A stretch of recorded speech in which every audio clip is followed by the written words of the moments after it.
अखेर आज न्यायालयाने वाल्मिक कराड व त्यांच्या गँगच्या विरुद्ध आज आरोप निश्चित केलेले आहेत। दिनांक 9 डिसेंबर 2024 रोजी संतोष देशमुख यांचा कट करून संगनमताने आरोपींनी खून केला आणि त्याचप्रमाणे यातील काही पुरावा नष्ट करण्याचा प्रयत्न केला। याला कारण म्हणजे वाल्मिक कराड याला जी खंडणी जो मागत होता ती खंडणी अबाडा कंपनीकडनं मिळण्यास अडथळा संतोष देशमुख यांनी केला, याकरिता त्यांचा खून करण्यात आला। अशा रीतीचा सरकारतर्फे आम्ही आरोप प्रस्तावित केला। न्यायालयाने आरोप त्याप्रमाणे आज निश्चित केले। एकूण सगळ्या आरोपींच्या विरुद्ध आज निश्चित करून त्याची पुढील तारीख आता 8 जानेवारी ही तारीख ठेवलेली आहे।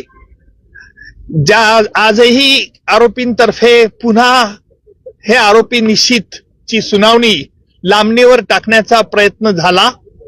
आरोपींनी या खटल्यामध्ये आतापर्यंत जे D2 ऑपरेशन केलं, ज्याप्रमाणे पाकिस्तानतर्फे K2 operation, K for Kashmir आणि K फॉर खलिस्तान असं केलं जात होतं, त्याचप्रमाणे आरोपींनी देखील या खटल्यात वेळोवेळी वेगवेगळे हातखंडे वापरून D2 operation, D for delay आणि डिरेल, उशीर करणं आणि खटला उलथून टाकण्याचे प्रयत्न होते।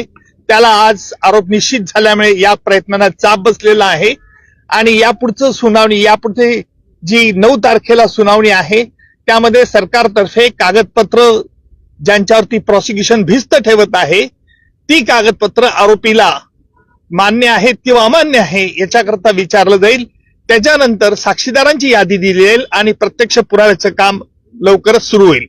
आरोपींच्या वतीने वारंवार वकील बदलले जात होते, त्याबद्दल देखील आज कोर्टाने नाराजी व्यक्त केली, काय नेमकं? त्यालाच आम्ही आज आक्षेप घेतला की आरोपींतर्फे जे वेळोवेळी वकील बदलण्याचा त्यांना अधिकार आहे, नाही असं नाहीये, परंतु वेगवेगळ्या 30 कारणं ही पुन्हा पुन्हा न्यायालयापुढे मांडण्यात येत होती। म्हणून आम्ही न्यायालयाला विनंती केली की न्यायालयाने यापूर्वी देखील या त्यांच्या म्हणण्यावरती आपलं म्हणणं, त्यांचं म्हणणं ऐकलेलं आहे, त्यामुळे न्यायालयाने यावरती निश्चित प्रकारचा आदेश द्यावा।